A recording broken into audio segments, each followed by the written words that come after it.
So now let's talk about time management. Time, key phrase.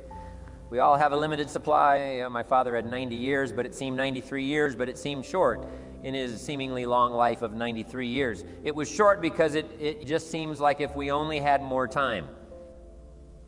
Old Testament gives us a view of some people who lived to be 5,678,900 years old.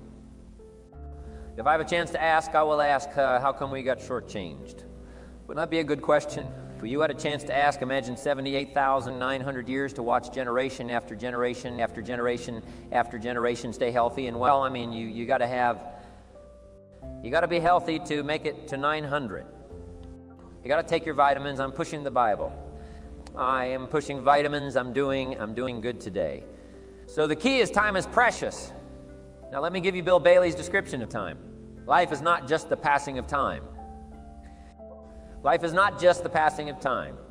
Life is a collection of experiences, their frequency and their intensity. Life is not just watching the clock tick away. Life is a collection of experiences, their intensity, their frequency. When my friend Mark died at age 44, someone says that's young to die. But if he lived 4 lifetimes in, one might not be too young. So here's whatever the span of your life turns out to be, here's what you want to fill it up with. Experiences and the intensity of those experiences. But now let's talk about the management of time. Here's one of the best ones we covered earlier. When should you start building this hotel? Answer, as soon as you have it finished. Now jot this one down on time management. When should you start the day? As soon as you have it finished. Plan the day the best you can, leaving plenty of room for improving and surprises and all the stuff that happens during the course of the day. But if you've planned a good, productive day now, you start that day. You can't believe how much more valuable your time will be. Don't start the day until you have it finished. Now here's the next one.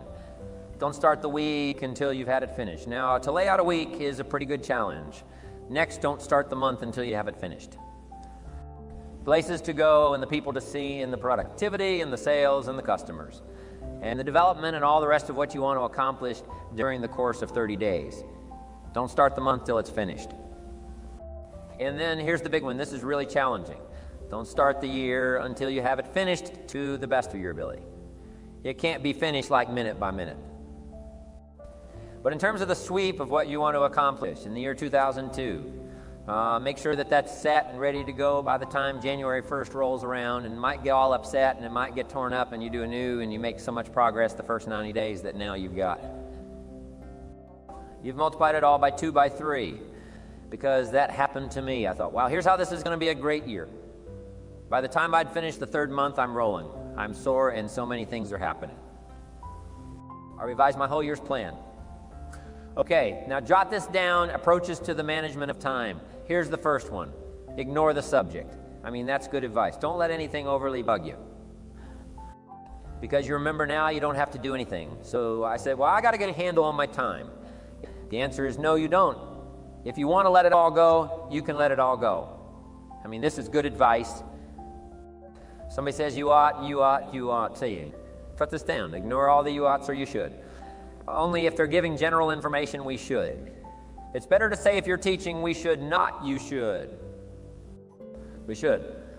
Then you let me listen in without it being too confrontational. If everyone did this, see, that would be great, and then you give a person a chance to choose to do it or not to do it. But when you start the you ought now, see if I, and I see we got some tension and maybe some problems. So you ought seem to always create problems when you're talking to your kids. You say, no, if kids would do this. Not always saying if you did this, life would be better. But if kids did, this life would be better. It's like making a little talk and letting them listen in. And then it's a little less confrontational. It gives us a choice. In one of my seminars, here's what I teach.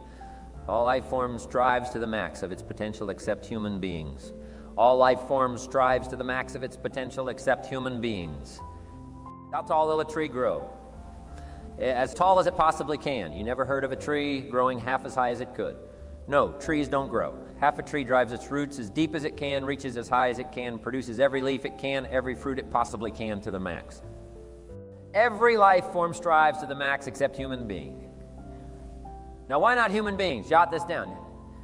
You've been given the dignity of choice. You're not a robot. You don't have to repeat this year the same as last year. You can tear up last year's plan, develop a new plan. So the dignity of being a human being. Now here's the choice on being a human being, to be part of all we were meant to be, or to be all. To strive for all, or half or part, or some. The choice is up to you to develop 1 skill or 10 skills. Someone says, well, I'd be happy with just 1 more language. Well, some say, hey, I'm going to learn 6 or 7. And this is all a matter of choice. When someone says, no, you ought to learn 4, you got to resist all that, because this is personal dignity, and you don't want to destroy someone's dignity by doing all the arts.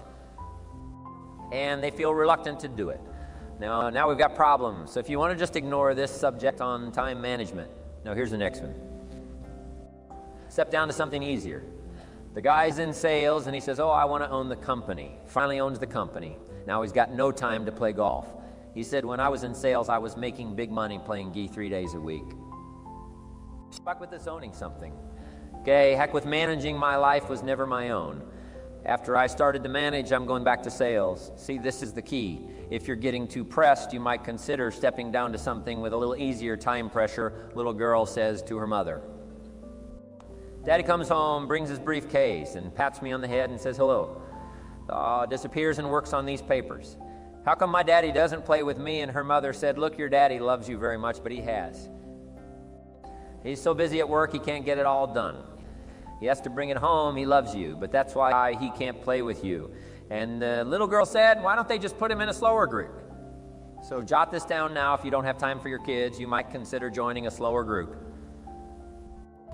Remember when I said some things I went for cost me too much?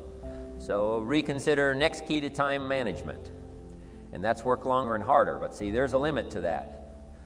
I almost lost my health the first year. I went so crazy about personal development and achievement, I just went bonkers. You know, I told you I was skinny.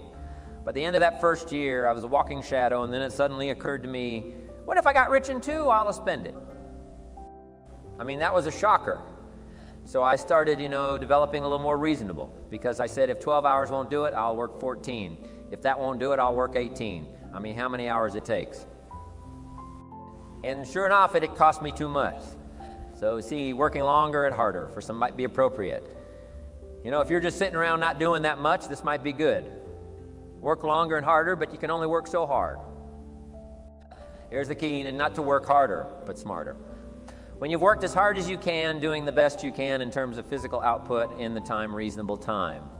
Now here's the ultimate in the management of time, and that is you simply become more skillful. When I first got into sales, I was around people that could get, not in a taint, get out of 10. And when I first started, I could only get 1 out of 10.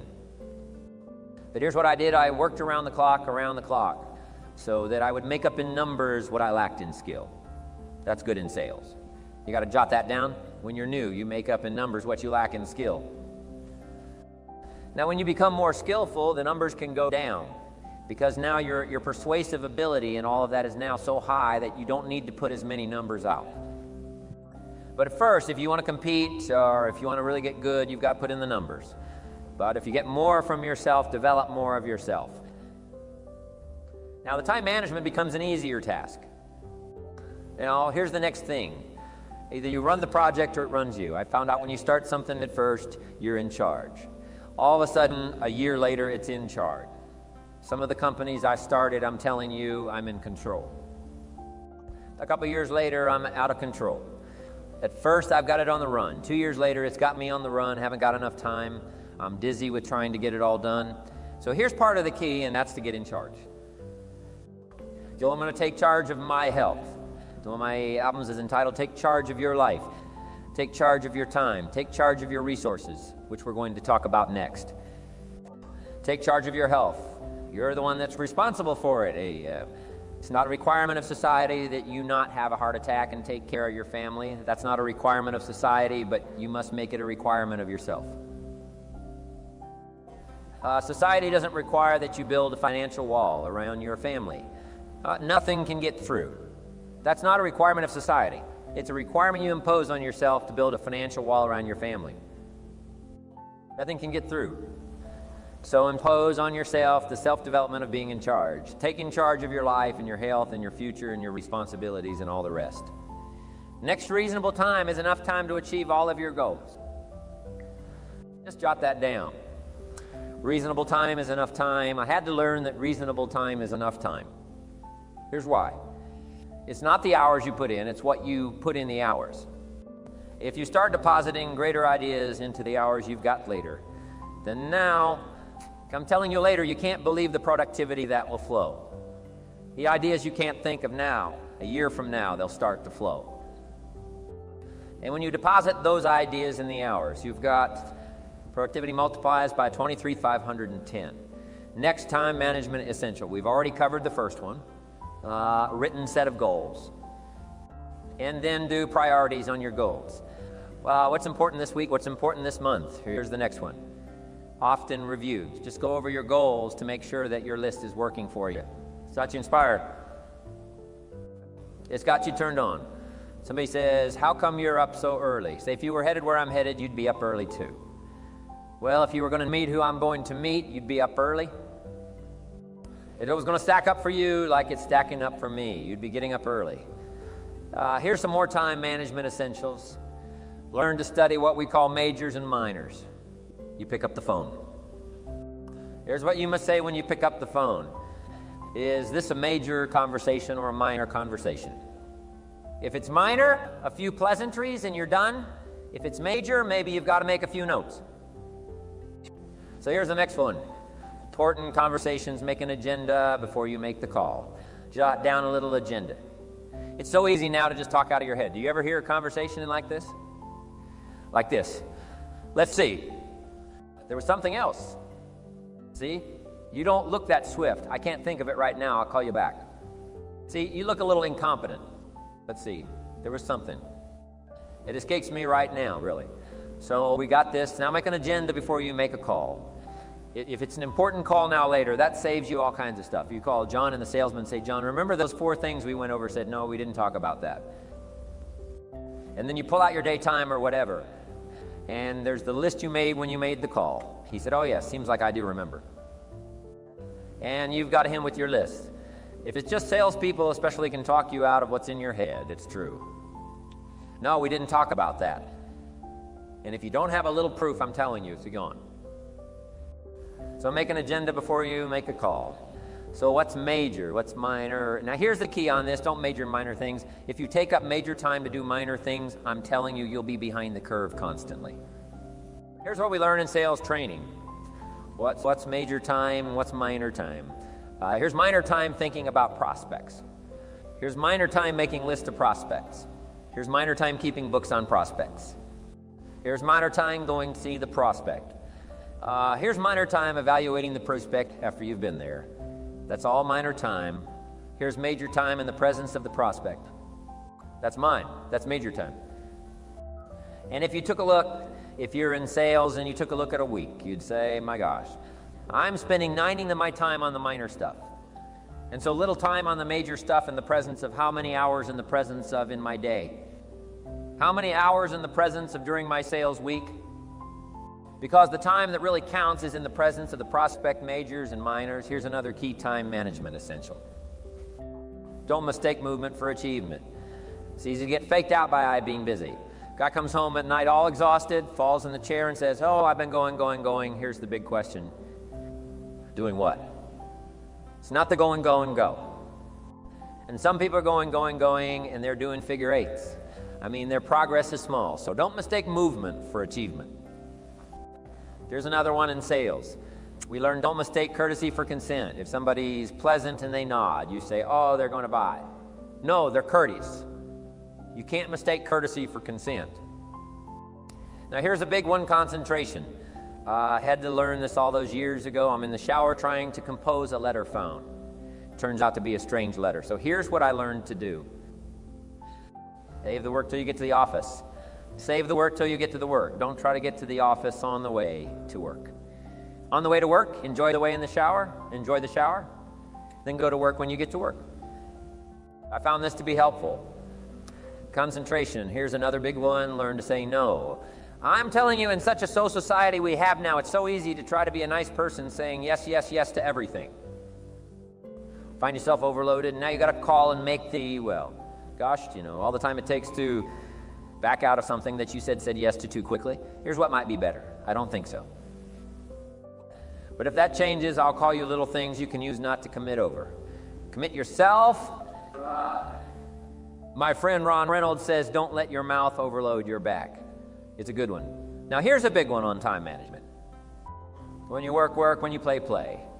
Don't mix the two don't work at play. I used to take my family to the beach and I would bring my briefcase. I learned not to do that or at the beach. I'm saying I should be at the office.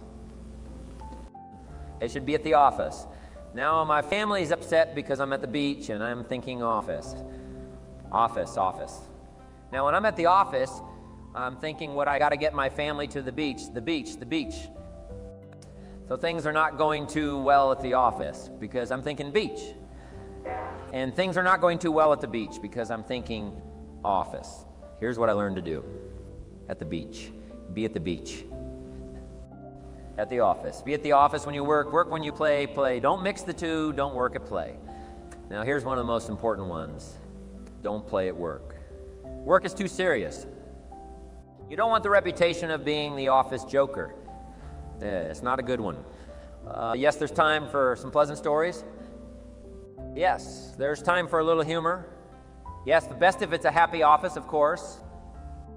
But I'm telling you, you got to be serious about work because you're parting with a piece of your life for the work you do. Your work costs you a piece of your life. Here's what it's called. Serious business. Not grim, not unhappy, but serious key. Don't play at work, the old expression. I don't think we use any more horse around at the office. Play around, play jokes, play tricks, no place. Not at the workplace. At the beach, yes, at the bar, yes, somewhere else. Not work. Treat work with all due conservative passion because it's leading you to your future. Here's another key phrase, all work is good. You may not like your job, but if it's a stepping stones to get you to where you want to go, you got to appreciate your job. You don't have to have a passion for your job. Here's the ultimate passion. A passion for incredible success in every department of my life. That's the passion. But don't look down on some menial job you have to do to finally get you to where you want to go. No job is menial. Menial job is not, no. Every job is noble, training life for pay, making a contribution to society. Next, analyze how you are and if you have some weaknesses. If you can't, doesn't seem like you can change. There's the key.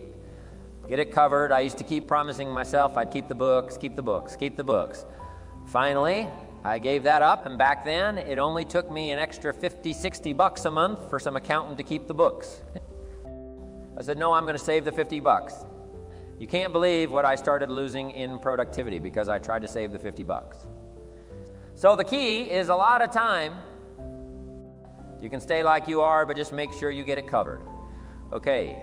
Next, beware of the telephone and all other systems of communication, especially the telephone at home and systems of communication at home. And here's one of the best lines I've got for you for the weekend.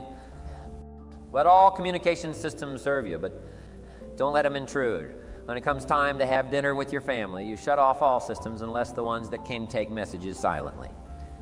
Don't let the phone ring.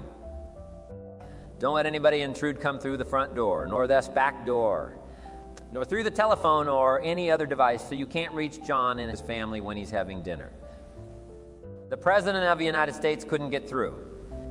If you develop that kind of a reputation, father, mother, when we have dinner, when we're visiting and have this time with our family, nothing intrudes. So don't let these clever little devices keep intruding. You've got to have a place that's sank or saint. It's valuable. You don't let anything in for that period of time. Okay, isn't that good advice? Excellent advice. Here's the next one. Read all the books. You know, I've only got a few notes here on time management, but if you've got some particular challenges, you run a big organization, a big corporation, you've got some challenges, there's plenty of books. Now, here's what's next. Just be more alert to the things that might be stealing your time. Here's why time is like capital. You can't let someone steal your seed corn.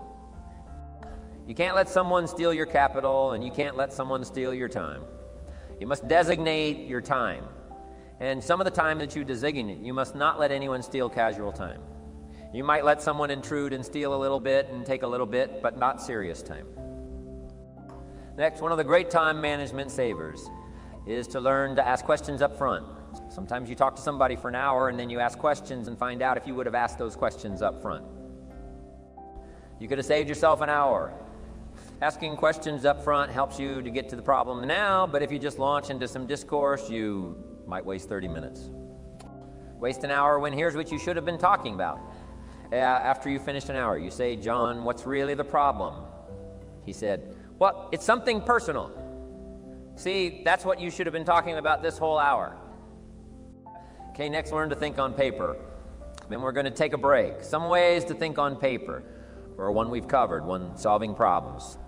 Take it out of your head and put it on paper. Another one is setting goals, making these lists. We've already started. Here's another good way to think on paper. It's a project's book, each person you're working with and each project you're working on. Get a loose leaf binder and a tab, and some pieces of paper behind the tab, and do a little continual summary of how it's going between you and that person and between you and that project. I call it a project's book. It is so useful to me. But what's going on between you and this person?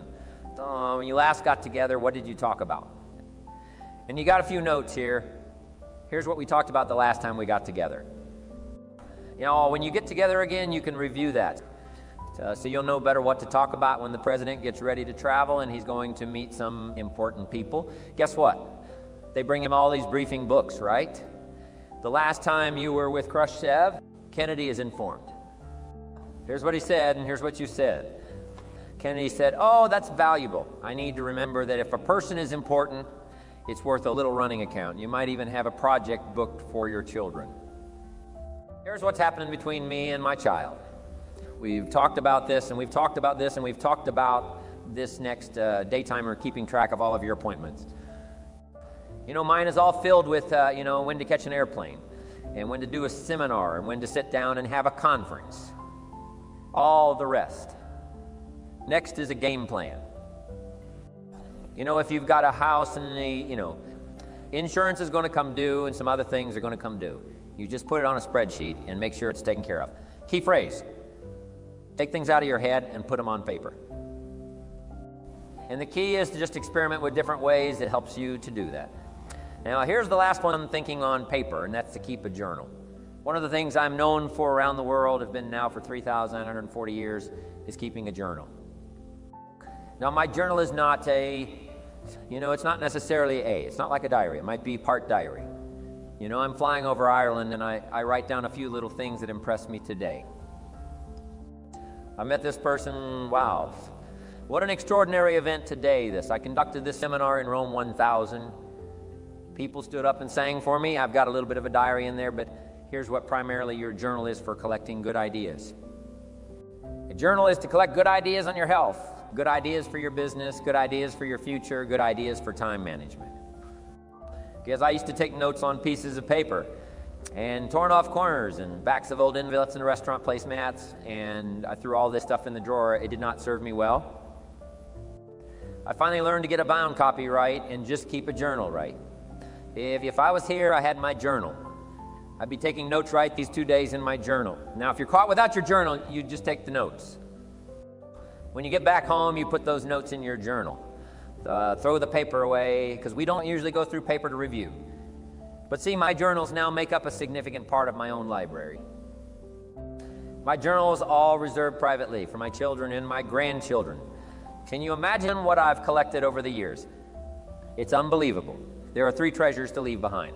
I think you've already got those notes, right? Here they are. 1. Your pictures don't leave. The event unrecorded takes only a fraction of a second to say, here's who I was with when I traveled the world, right? So we take all these pictures, and here's one of the gifts. People send me the pictures they took of me and them. It's part of the treasures I have on the farm. It's incredible. A picture is worth 1,000 words to describe the scene, the emotion. What happened to say, wow, this was an extraordinary day for me when I met these people. Here's what they told me happened to them when they went to my seminar 10 years ago. Wow. The drama comes back. If you've taken the pictures, it's one of the treasures to leave behind when you go. Remember the old photographs that we have now of, 100 years ago, 7,080 years ago? Just a few photographs. What would it be like if you had thousands of photographs of the past of your history? Your mother, your father, right? Grandparents? So change all of that now for your children. Leave all your photographs as a record. Here's what's next to leave behind, and that's your library. The books that changed your life. The books that changed your health. The books that rescued you from oblivion.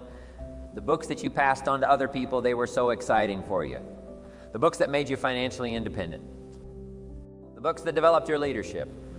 The books that gave you wisdom to ponder when things were tough. The books that got you through the winter. The books that helped you to plant in the spring and harvest in the fall. What a treasure to leave behind. But if you do that, here's what's for sure. Your books will be more valuable than your furniture. Wow. Now the third treasure to leave behind is your journals. The notes you took that helped you to live life as you lived it long after you're gone. Treasure the children, grandchildren. Great-grandchildren will find so fascinating they may use it to help guide their own life into their own future. Wow. Okay, we've run out of time for time management.